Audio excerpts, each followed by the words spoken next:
तो कोर्ट के खिलाफ और न्याय निर्णयों के खिलाफ बोलने की परंपरा नहीं है लोगों ने। हमने कहा भाई अन्याय के खिलाफ बोलने की परंपरा है कि नहीं है, हम उस परंपरा से आते हैं। अन्याय नहीं सहेंगे, वो कौन कर रहा है ये मुद्दा नहीं है। वो शपथ छत्रपति शिवाजी महाराज ने 26 अप्रैल 1645 को ली थी, हम उस पर कायम हैं। फांसी दे दो, किस कानून में दे रहे हो दिखाओ।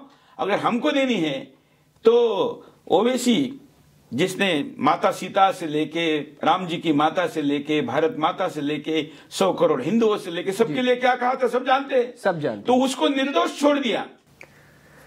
नमस्कार, मेरा नाम नीतीश ठाकुर है और एक बार फिर आप देखना शुरू कर चुके हैं हम है रक्षक। आज हम है रक्षक एक और इंटरव्यू शूट करने आया है। इससे पहले कि मैं आपको मेहमान से मिलवाऊं, कुछ सवाल मेरे जहन में है। वो सवाल मैं हमारी देश के जो न्यायपालिका है, जो न्याय व्यवस्था है, उससे करना चाहता हूं। सवाल यह है कि जब राजेंद्र पाल गौतम जैसे लोग हमारे हिंदू देवी देवताओं के लिए उल्टी सीधी बात बोलते हैं, तब न्याय व्यवस्था कुछ नहीं करती है। जब अकबरुद्दीन ओवैसी हमारे प्रिय राम की माता के बारे में उल्टी सीधी बातें बोलते हैं, तब कुछ नहीं किया जाता है। लेकिन जब हिंदू राष्ट्र की बात होती है, तब सुरेश चौहान के जी के ऊपर सवाल खड़ा कर दिया जाता है। क्या हो रहा है सुरेश जी इस देश में? क्या जहां हिंदू बहुसंख्यक है वहां पे हिंदू राष्ट्र की बात नहीं की जा सकती है? देखिए, पिछले 75 वर्षों में हिंदुओं को दबाया गया, जो भी कारण रहा हो, जिसके ऊपर बारी आई वो दब गया, तो लोगों को आदत लग गई कि ये दबता है और दब जाता है। हम में तो ये आदत नहीं है जी। हम जो कहते हैं वो करते हैं और जो करते उस पर टिके रहते हैं। जब इस प्रकार से हिंदू राष्ट्र की शपथ का मूवमेंट शुरू हुआ, या पिछले 18 वर्षों का सुदर्शन का जो प्रवास है और जिन मुद्दों को हमने उठाया, उन मुद्दों को किसी न किसी अंजाम तक पहुंचाया, तो इनको लगा कि अगर हिंदू राष्ट्र का मुद्दा ये उठाएगा तो ये अंजाम तक जा सकता है और इसलिए इसको जाने नहीं देना है। तो मुद्दा हिंदू राष्ट्र का विरोध करने के बजाय इन्होंने उसको हेट स्पीच का नाम दे दिया। हेट स्पीच क्या है पहले समझना चाहिए। अमेरिका में इस्लामोफोबिया नाम का कानून लाया है इन्होंने, मतलब इस्लाम के खिलाफ कोई बोलने का प्रयास करेगा तो उस कानून में दबा देंगे। वैसे ही हिंदुस्तान में आना तो इस्लामोफोबिया है, लेकिन वो ला नहीं सकते क्योंकि हिंदुस्तान का वर्तमान परिवेश ऐसा है कि इस्लामोफोबिया नाम से कानून आ ही नहीं सकता। तो यहां वो हेट स्पीच नाम से लाना चाहते हैं। एक तो उल्लू ये सीधा करना है, दूसरा सुरेश चौहान के को मुंह बंद करना है क्योंकि ये हिम्मत के साथ बोल रहा है, बेखौफ होकर बोल रहा है, निडर होकर बोल रहा है। ये ऐसा कैसे चलेगा भाई? हम कहेंगे चुप हो जाओ तो चुप होने की परंपरा है, यह परंपरा का पालन नहीं कर रहा है, इसलिए इसको बंद करना है। और इसका विरोध हुआ। हमने कहा कि हमने जो शपथ ली वो शपथ छत्रपति शिवाजी महाराज ने 26 अप्रैल 1645 को ली थी, हम उस पर कायम हैं। फांसी दे दो, किस कानून में दे रहे हो दिखाओ। अगर हमको देनी है तो ओवैसी जिसने माता सीता से लेके राम जी की माता से लेके भारत माता से लेके 100 करोड़ हिंदुओं से लेके सबके लिए क्या कहा था सब जानते हैं, सब जानते। तो उसको निर्दोष छोड़ दिया। अकबरुद्दीन ओवैसी जैसे आदमी को आदमी कहना भी आदमी का अपमान है, ऐसे व्यक्ति को निर्दोष छोड़ा और सुरेश चौहान के को अपराधी बना रहे। तो कोर्ट के खिलाफ और न्याय निर्णयों के खिलाफ बोलने की परंपरा नहीं है लोगों ने। हमने कहा भाई अन्याय के खिलाफ बोलने की परंपरा है कि नहीं है, हम उस परंपरा से आते हैं।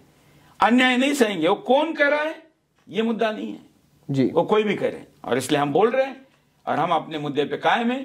23 जनवरी दोपहर 2 बजे मैं रायरेश्वर मंदिर जा रहा हूं जहां पर महाराज जी ने शपथ ली थी, और इस शपथ को पुनः दोहराऊंगा।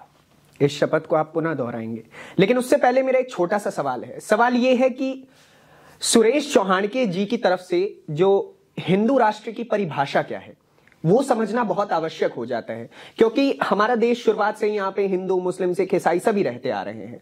तो इसके ऊपर आपके ऊपर सवाल खड़ा कर दिया जाएगा कि कहीं आप मुसलमानों को भगाने की बात तो नहीं कर रहे। मैं अभी उस विस्तार में नहीं जाना चाहता क्योंकि आज का इंटरव्यू उस परिवेश में नहीं जाएगा। सिंपल बात का मैं जवाब देता हूं। पहली बात, मजहब के नाम पर अगर पाकिस्तान दे दिया तो ये देश इस्लामी तो नहीं है ना? नहीं, ये देश 56 देश है मुसलमानों के, हिंदुओं का एक देश नहीं होना चाहिए 100 करोड़ आबादी का, जिन्होंने कई मुस्लिम देश दे दिए।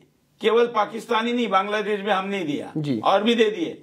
दे दिए क्या, खींच लिए, छीन लिए, काट लिए, तोड़ लिए, छीन लिए, तो फिर ये तो छीनने नहीं देंगे ना। माना कि हमने पाकिस्तान देने के बाद कुछ मुसलमानों को यहां रखा, लेकिन हिंदू को समाप्त करके अगर इसका गजवा हिंद बनाना कोई चाहेगा तो सुरेश चौहान के टकराएगा, लड़ेगा, बलिदान देने के लिए तैयार रहेगा, लेकिन पीछे नहीं हटेगा। इस देश का चरित्र बदलने नहीं देंगे। यह हमारा इसके पीछे का तर्क है।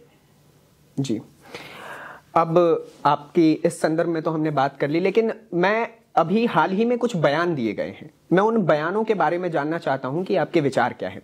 सबसे पहले बिहार के शिक्षा मंत्री ने रामचरितमानस को लेकर के जो बात कही, उसके ऊपर आप क्या सोचते हैं? देखिए, ये कुछ लोग है ना, ऑलरेडी हिंदुओं में कुछ कैटेगरीज हैं। एक कैटेगरी है मूर्ख, जिसको पता ही नहीं वो क्या बोल रहा है। दूसरा है गुलाम, जिसको लगता है कि मैं इस व्यक्ति के पीछे खड़ा हूं तो ये जो कर रहा है उसके पीछे मैंने चलना है।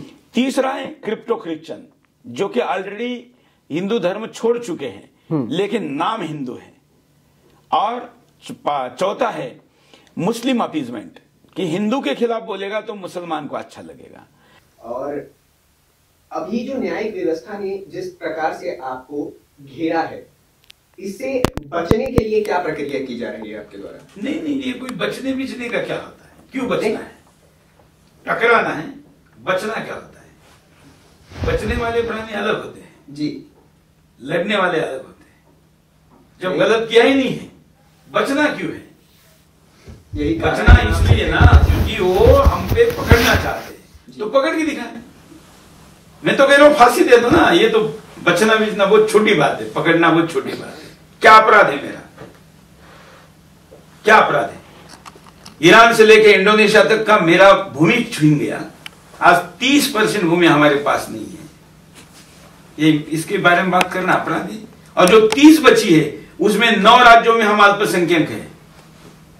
जो बची है जी, आप बताइए, 30 में से 9 राज्य हमारे चले गए, कितने बचे? 21। अब उस 21 की जनगणना 2011 की है। जब अभी जनगणना होगी तो 2-3 राज्य और चले जा चुके होंगे, तो बचे हुए हिंदुस्तान में भी आधे चले गए। क्यों ना बोलूं? फिर बचा मेरी संस्कृति, तो क्या मेरी संस्कृति सुरक्षित है? नहीं है। मेरी बहन, मेरी मां सुरक्षित है? मेरी बेटी सुरक्षित है? तो फिर मैं क्यों ना बोलूं?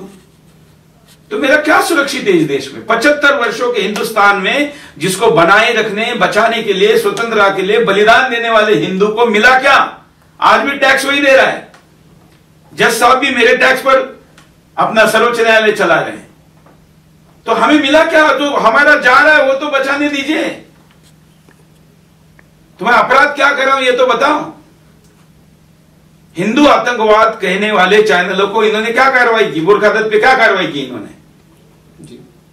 बाकी लोगों पे क्या कार्रवाई की? उनकी बोलने की आजादी है, अभिव्यक्ति की आजादी है, हमारी नहीं है। क्यों? क्योंकि आप मान चुके कि हम गुलाम हैं। तो कुछ रहे होंगे, हम तो नहीं है। आत्मसम्मान के लिए करोड़ों पीढ़ियां हमारी बलि चुक चुकी हैं।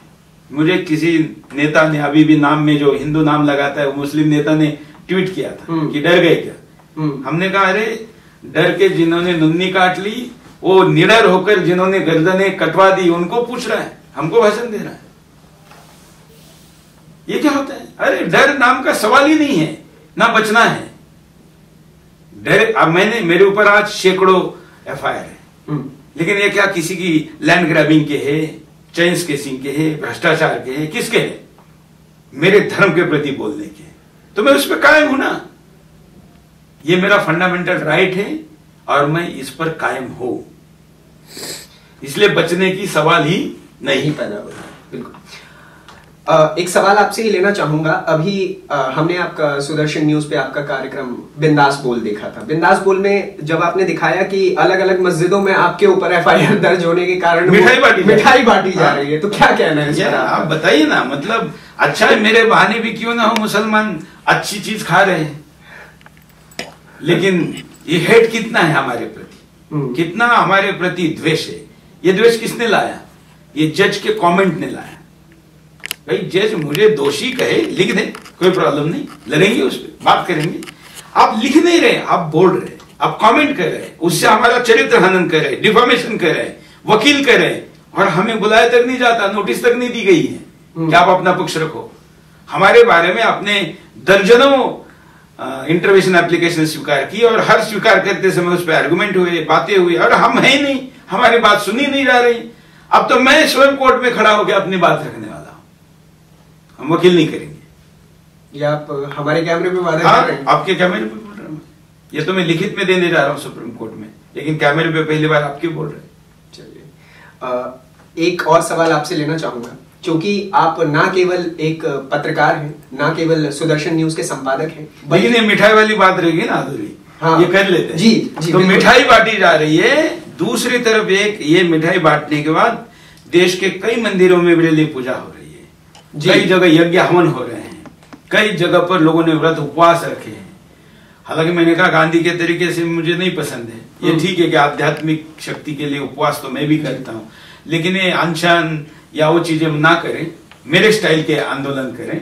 और लोग कर रहे हैं, कथावाचक बड़ी संख्या में हमारे समर्थन में आ रहे हैं। तो इस वीडियो से भी मैं कहता हूं कि हर हिंदू किसी न किसी मंदिर और भक्त से, संत से जुड़ा हुआ है। भक्त वो कहे अपने कथावाचक से, संत से, गुरु से कि आप बोलिए सुरेश चौहान के जो लड़ रहा है, ये लड़ाई उसके अकेले की नहीं है, ये धर्म की लड़ाई है। ये कोई मेरी जमीन बचाने के लिए नहीं चल रही है, ये हिंदुस्तान की जमीन बचाने के लिए चल रही है। इसलिए इस लड़ाई में वो बाकी साधु संत भी आ गया है। मौलाना मिठाई बांट रहा है, तो आप कुछ तो करिए, बोलिए। बिल्कुल।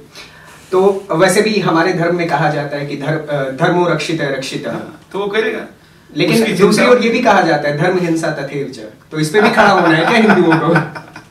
सारी बातें क्या मेरे पे क्यों बोल रहे हैं? बहुत सुंदर, आपके जवाबों के लिए आप जाने जाते हैं। आपके चलते चलते देख के लोग बहुत प्रसन्न होते हैं। क्या कहेंगे आपने? ज्यादातर आप तो चलते चलते में कोई आ ही नहीं रहा है, खौफ बरकरार है एकदम। नहीं, सर्दी के बाद सीजन अगला चालू करेंगे, चलते चलते। चलिए, व्यूअर्स तो लगातार इंतजार कर रहे हैं। और पहला एप्लीकेशन में जज साहब को ही देने वाला हूँ, आइए चलते चलते। अच्छा, चीफ जस्टिस ऑफ इंडिया चलते सारे चलते में, केवल वही नहीं, जो आएंगे उनको देंगे, उनका स्वागत है। चलिए,